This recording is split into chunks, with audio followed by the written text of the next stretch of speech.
ثم يوم القيامة يخزيهم ويقول أين شركائي الذين كنتم। কিছু সংখ্যক মানুষের তেলাওয়াতের দ্বারা যখন তেলাওয়াত শুরু হয় কোরআন কারীমের তেলাওয়াতের দ্বারা তাদের ঈমান বৃদ্ধি হতে থাকে। আমাদের প্রথম প্রতিযোগী ঢাকা উত্তরের বন্ধু আব্দুর রহমান বিন নূর। আসসালামু আলাইকুম ওয়া রাহমাতুল্লাহি ওয়া বারাকাতুহু। ওয়া আলাইকুম আসসালাম ওয়া রাহমাতুল্লাহি ওয়া বারাকাতুহু।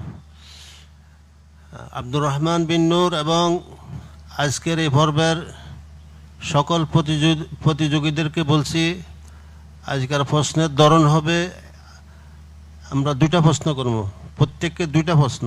একটা প্রশ্ন হবে তেলাওয়াত করবে, আরেকটি প্রশ্ন হবে একটি আয়াত বলবো, সেই আয়াতটি কোন সূরাতে আছে বলতে হবে। কি কইছি, কথা বোঝা যাচ্ছে? জি। সবাই জেনে রাখো।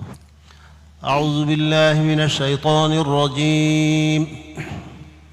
বিসমিল্লাহির রহমানির রহিম।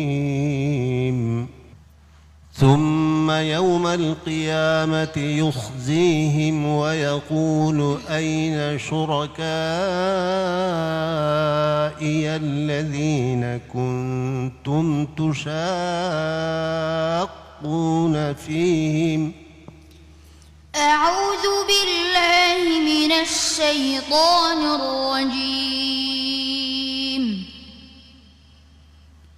بسم الله الرحمن الرحيم.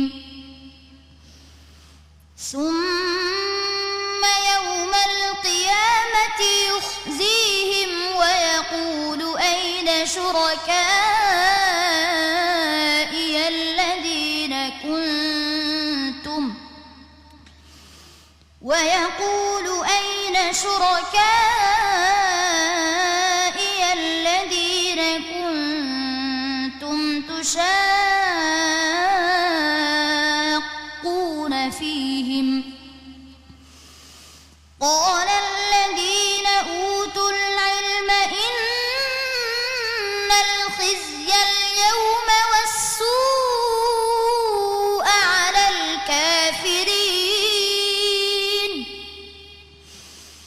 الذين تتوفاهم الملائكة ظالمي أنفسهم فألقوا السلم ما كنا نعمل من سوء بلى إن الله عليم بما كنتم تعملون. فادخلوا أبواب جهنم خالدين فيها فلبئس مثوى المتكبرين. وقيل للذين اتقوا ماذا أنزل ربكم قالوا خيرا للذين أحسنوا في هذه الدنيا حسنة ولدار الآخرة خير ولنعم دار المتقين. حسبك. أعوذ بالله من الشيطان الرجيم. جنات عدن تجري من تحتها الأنهار خالدين فيها وذلك جزاء من تزكى. سورة طه. سورة طه. ما شاء الله، حياك الله، بارك الله فيك. صدق الله العظيم. ما شاء الله।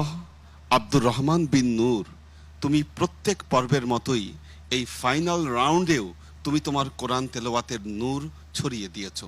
আমরা সবাই মুগ্ধ, নিশ্চয়ই দর্শক আপনারাও মুগ্ধ হয়েছেন। চলুন দেখে আসি আমাদের বিচারকরা মুগ্ধ হয়েছেন কিনা। أستاذ الحفاظ شيخ عبد الحق حفظه الله। জি আলহামদুলিল্লাহ। আব্দুর রহমান বিন নূর, নামের শেষে নূর শব্দটি আছে, মনে হয় তার পিতার নাম সাথে সম্পৃক্ত। আলহামদুলিল্লাহ, তার তেলাওয়াতের মধ্যে নূর চমকাইতে থাকে। আল্লাহ পাক ইরশাদ করছেন, যাদাতহুম ঈমানান ওয়া আলা রাব্বিহিম ইয়াতাওয়াক্কালুন।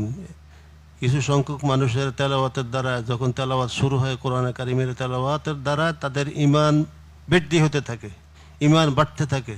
সেই তেলাওয়াতের আসর এরকম হয় যে যারা আল্লাহ যাদেরকে তৌফিক দিয়েছেন তাদের তেলাওয়াতের দ্বারা মুমিনের ঈমান বাড়তে থাকে। তো আল্লাহ তাআলা আব্দুর রহমান বিন নূরকে আল্লাহ তাআলা কোরআনে কারিমের আমেলে কোরআন হিসাবে, আলেমে হক্কান হিসাবে আল্লাহ তাআলা কবুল মঞ্জুর করেন, আমিন। আব্দুর রহমান বিন নূর, আল্লাহ তোমাকে অসাধারণ প্রতিভা দান করেছেন। তুমি এই প্রতিভাকে কাজে লাগিয়ে উত্তর সামনে এগিয়ে যাও। তোমার জন্য এই শুভকামনা রইল। والسلام عليكم ورحمة الله وبركاته.